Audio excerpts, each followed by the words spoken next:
네, 안녕하세요. 동포세계 김용필입니다. 네, 오늘 2월 12일입니다.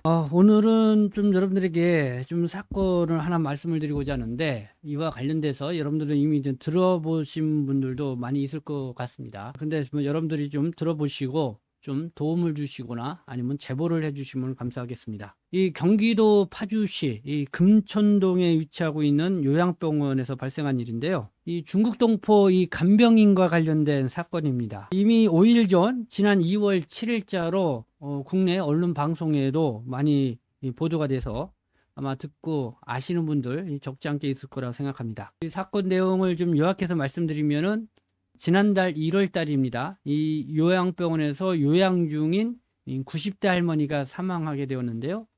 이 요양병원 측에서는 이 대형병원으로부터 이 직장암 병사, 그러니까 직장암 때문에 이 사망을 했다, 이런 소견서를 받았고, 그래서 유족의 동의하에 이 장례까지 다 이 치른 상태입니다. 근데 후에 이 유가족이 이거는 이 직장암 이 병사 때문에 사망한 것이 아니다, 이 간병인의 이 폭행으로 사망을 했다고 하면서 이 경찰에 이 신고를 한 것입니다. 그래서 그 간병인이 이 지금 50대 이 중국 국적의 이 조선족 여성이라고 이 언론들이 보도를 하고 있는데요. 이 언론 보도에 따르면은 그 간병인은 경찰 조사에서 이 할머니가 이 잠을 자지 않아서 화가 나서 이 폭행을 했다, 이렇게 진술을 했다고 언론이 보도를 하고 있습니다. 그래서 이 파주 경찰서는 지난 2월 1일 이 간병인을 노인복지법 위반, 그러니까 노인을 학대했다는 거죠.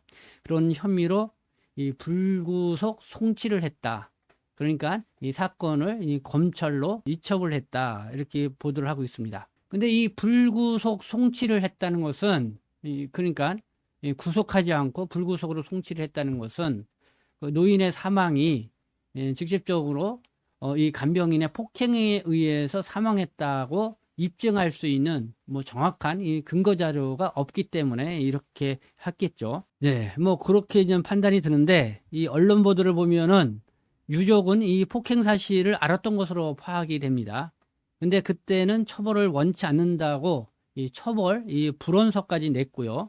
또 장례까지 치렀는데, 왜 뒤늦게 이 간병인의 이 폭행으로 인해서 이 사망을 했다고 주장하고 나오는 건지, 네, 뭐 여러 의문이 드는 것이 있습니다. 이 사건 내용은 언론에 보도된 내용을 보면서 좀 더 여러분들에게 이 구체적으로 좀 말씀을 드리기로 하고요. 먼저 이 관련 내용을 좀 제보받고 제가 이 취재한 바를 좀 먼저 말씀을 드리도록 하겠습니다. 그러니까 이 사건이 발생한 요양병원에서 일을 하고 있는 이 동포 이 간병인분하고 좀 전화 통화를 할 수 있었습니다.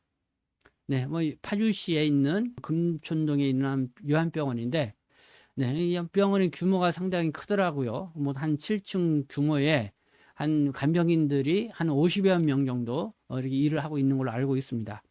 그래서 대부분 이 중국 동포분들이 간병인으로 일을 많이 하고 있다, 뭐 이런 얘기를 들을 수가 있었는데, 그러니까 1인 한, 그러니까 병실에 한 6명 정도 이렇게 환자를 1인이 돌보는 그런 구조였습니다. 그러니까 이분 같은 경우도 6명을 이렇게 돌보는 그 중에 거기서 90대 할머니와 이렇게 문제가 발생해서 이 90대 할머니가 사망을 해서 뭐 이런 상황이 좀 발생했다는 것인데, 이 통화 내용 중 중요한 것은 이 언론에 보도된 이 경찰 조사 내용과는 달리 이 간병인이 환자를 이 폭행하지 않았다라고 하는 그런 말도 들리고 있다는 점이고요. 그리고 유가족이 간병인의 폭행으로 할머니가 사망을 했다, 이렇게 주장을 하고 있는데, 설상 이 폭행을 했다 하더라도 이 동포 여성이 여성인데 과연 그 정도로 얼굴에 멍이 날 정도로 그렇게 이 폭행을 했을 리가 있겠는가?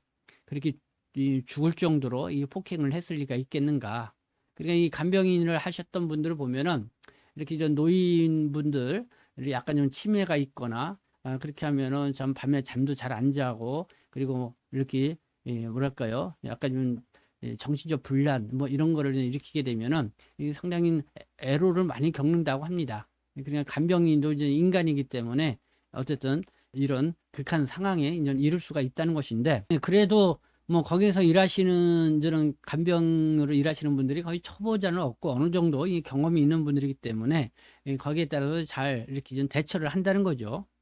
근데 이제 이분 같은 경우도 보니까 물론 그 병원에서 일을 한 지는 한 3일밖에 안 된다고 합니다. 그러나 주변에 이렇게 들어보면은 뭐 오랫동안 이 간병 일을 했던 경험이 있는 사람이 아니겠냐 뭐 이런 생각을 하고, 그렇기 때문에 과연 이 90대 되는 할머니를 그렇게 이 폭행을 해서 사망에 이르게 했을 거라는 거에 대해서는 좀 납득이 되지 않는다.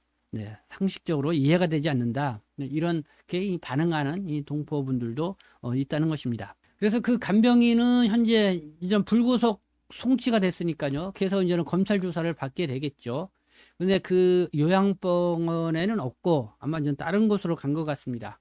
그래서 저하고 연결이 된 그분하고는 좀 그분의 소재 파악을 알 수가 없는데, 혹시 이 방송을 시청해 주고 계신 분들 중에서 이와 관련돼서 좀 알고 있거나 아니면 또 혹시 뭐 당사자가 이 방송을 보고 계신다고 하면은 한번 좀 연락을 주시면 감사하겠습니다. 그래서 혹시 좀 억울한 부분은 없는지 좀 더 당사자하고 직접 한번 좀 통화 좀 해보고 그래서 좀 확인해 볼 필요가 있지 않나 해서 여러분들에게 말씀을 드리고 또 이렇게 도움을 요청하는 바입니다. 자, 그러면 한번 좀 관련 뉴스를 보면서 뭐 여러분들에게 말씀을 드리도록 하겠습니다. 네, 연합뉴스가 보도한 겁니다. 이 잠을 안 잔다, 이 조선족 간병인이 폭행을 해서 90대 환자 이틀 후 숨졌, 이런 내용의 제목입니다. 네, 요양병원에서 잠을 자지 않는다는 이유로 90대 환자를 폭행한 중국적 조선족 간병인이 검찰에 송치가 됐다는 거고요.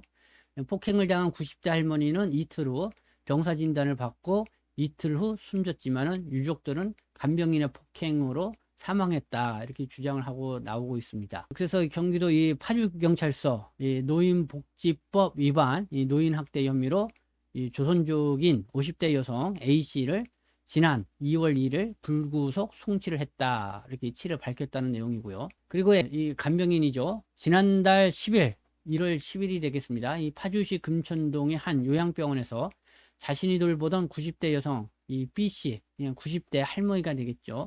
이불로 덮은 뒤 주먹으로 폭행한 혐의를 받는다. 이불로 덮었고 또 주먹으로 폭행을 했다 이런 내용입니다. 그래서 요양병원의 신고로 사건이 접수가 됐고요. 바로 그냥 요양병원에서 경찰로 신고를 했다는 거겠죠. 이후 B씨는 복통을 호소해서 인근 대형병원으로 이송이 됐다. 그 할머니는 바로 이 대형병원으로 이송이 됐다는 거죠. 그리고 이 대형병원에서는 그 할머니 B씨 장폐색과 탈장 등의 진단과 함께 수술이 불가능하다 이렇게 좀 판정을 내렸고요. 그리고 다시 요양병원으로 옮겨진 상태에서 지난 1월 12일 오후 6시께 사망을 했다 이런 보도입니다. 그리고 요양병원 측은 이 대형병원의 소견서 그 바탕으로 그 할머니가 이 사망 원인 그러니까 직장암에 의한 병사로 이 진단했다 뭐 이런 내용이 있고, 그리고 그 간병인은 이 사건 발생 사흘 전인 7일 1월 7일경이 되겠죠. 간병인 알선업자를 통해서 바로 그 노인 할머니를 돌보기 시작한 것으로 파악이 됐다. 이런 보도 내용입니다. 그리고 그 간병인은 경찰 조사에서 이 할머니가 잠을 자지 않아서 화가 나서 폭행을 했다는 취지로 이렇게 진술을 했다는 것이고요. 그리고 수사를 맡은 경찰은 국립과학수사연구원에 부검을 의뢰하려 했지만은 유족 측이 이미 장례를 치르면서 부검 조사는 진행되지 않았다. 또 사건 당일 유족 측은 병원과 논의 끝에 이 간병인에 대한 합의서와 이 처벌 불원서를 경찰에 제출한 것으로 전해졌다. 그러니까 사건 당일이면은 지난 1월 10일이 되겠죠. 근데 유족 측이 이 병원, 그 요양병원이 되겠죠. 이 논의해서 그래서 그 간병인에 대해서 합의서를 작성을 했다는 거고, 처벌 불원서, 그러니까 처벌을 원치 않는다 그런 내용을 경찰에 제출을 했다는 것입니다. 경찰 관계자 이야기입니다. 폭행 장면이 담긴 CCTV가 없고 상해를 입증할 증거가 부족했다. 그리고 B씨가 지병으로 사망한 것으로 조사가 됐고, 할머니를 얘기하죠. 폭행 사실이 확인돼 또 노인 학대 혐의로 송치했다. 그러니까 사망 원인은 지병으로, 그러니까 직장암 그걸로 사망을 했다. 이렇게 좀 조사가 됐다는 거고, 그러나 이 폭행을 했다는 그 사실은 확인이 돼서, 그러니까 그 간병인도 경찰 조사에서 그렇게 진술을 했다고 하니까요. 그래서 그것만으로는 이런 노인 학대 혐의로 이제는 검찰에 이 사건을 이첩을 시켰다. 뭐 이렇게 이 설명을 경찰 관계자가 하고 있는 내용을 언론에 보도를 하고 있습니다. 그러나 유족들은 B 씨의 사망 원인이 병사가 아니라 폭행 때문이라고 상해치사를 주장하고 있다. 네, 유족 측의 얘기, 언론과의 인터뷰, 연합뉴스죠. 이 통화를 해본 것 같은데요. 이 유족 측은 이렇게 얘기를 하고 있습니다.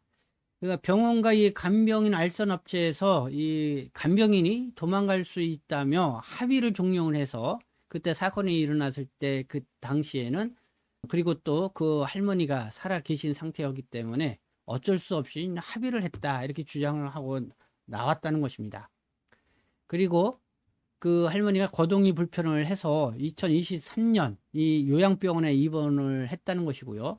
그 2013년에 직장암 수술을 받았다고 합니다. 그러나 완치가 된 상태이다. 그렇기 때문에 이 병원의 사망진단서를 믿을 수가 없다. 이렇게 유족 측은 주장을 하면서 이 병사가 아니라 이 간병인에 의한 폭행에 의해서 사망을 한 것이다. 그래서 이 상해치사를 이렇게 주장하고 나왔다. 이런 보도입니다. 네, 참 뭐 안타까운 일인데요. 지금 우리는 동포분들 중에 간병인으로 일을 하시는 분들이 많이 있죠. 좀 치매를 앓고 있거나 참 까다로운 이런 환자들을 만나게 되면은 뭐 여러 가지 스트레스 받는 일도 적지 않게 있으리라 생각합니다. 여러분들이 이런 거를 잘 대처를 해서 또 이러한 일이 좀 발생하지 않도록 각별히 있는 주의를 해야겠다는 생각이 듭니다. 어쨌든 간에 이번 사건과 관련돼서 좀 사실 확인을 좀 해볼 필요가 있겠다. 그래서 혹시 이 방송을 보신 중에서 이와 해당되는 간병인과 관련돼서 좀 아시는 분들 있으면은 이렇게 제보를 해주시면 감사하겠습니다. 억울한 힘을 당하지 않아야 되지 않겠나 이런 생각이 들었어요. 그래서 여러분들에게 이렇게 방송으로 말씀을 드립니다. 네, 지금까지 시청해 주셔서 감사합니다. 저는 동포세계심 대표 변장 김용필이었습니다.